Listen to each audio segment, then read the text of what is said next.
নমস্কার।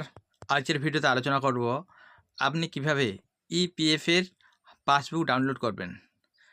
তাই সমস্ত প্রসেস দেখতে হলে অবশ্যই প্রথম থেকে শেষ পর্যন্ত স্কিপ না করে ভিডিওটি দেখুন। তো এই জন্য প্রথমে আমাদের গুগল ক্রোমে গিয়ে ইউএএন লিখতে হবে।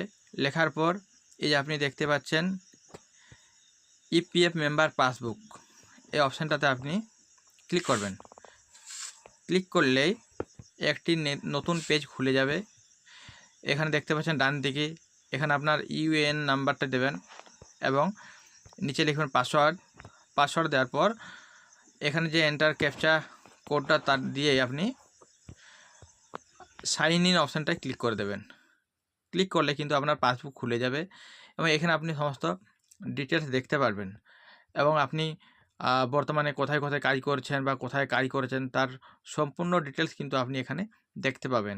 আপনি যদি এক থেকে অনেক জায়গায় কাজ করে থাকেন, 2-3 জায়গায় কাজ করে থাকেন, প্রত্যেকটা মেম্বার যে আপনার আইডি, সে আইডি আপনার এখানে শো করবে। এই দেখুন, এই ব্যক্তি 4টি জায়গায় কাজ করেছে, তো 4টি আইডি তার এখানে শো করছে। প্রত্যেকটার কোনটায় কত ব্যালেন্স আছে সেটা দেখা যাচ্ছে। তো আপনি এই যে পাসবুক দেখতে পাচ্ছেন, 3 ডট ক্লিক করার পর পাসবুকে ক্লিক করবেন। পাসবুকে ক্লিক করলে এখানে আপনার এরকম শো করবে। শো করার পর বর্তমান যে পাসবুক সেটা দেখা যাবে।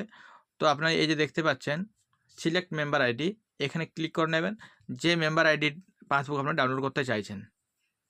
তো আমি এই পাসবুক আইডি ডাউনলোড করতে চাইছি, তাই আমি এটাতে ক্লিক করলাম।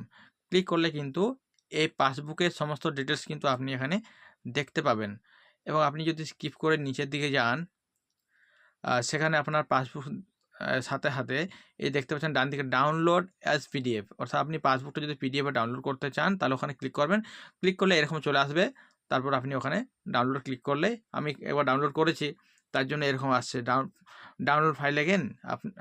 আপনি যদি ডাউনলোড না করে থাকেন, ডাউনলোড ক্লিক করলে কিন্তু আপনার এই দেখুন ডাউনলোড হয়ে গেল। এবার আপনি ডাউনলোড করে নিতে পারবেন। তো ধন্যবাদ ভিডিওটি দেখার জন্য। ভিডিওটি ভালো লাগলে অবশ্যই লাইক করে দেবেন এবং চ্যানেলে নতুন হয়ে থাকলে চ্যানেলটি সাবস্ক্রাইব করে দেবেন আরও নতুন নতুন ভিডিও পাওয়ার জন্য। ধন্যবাদ।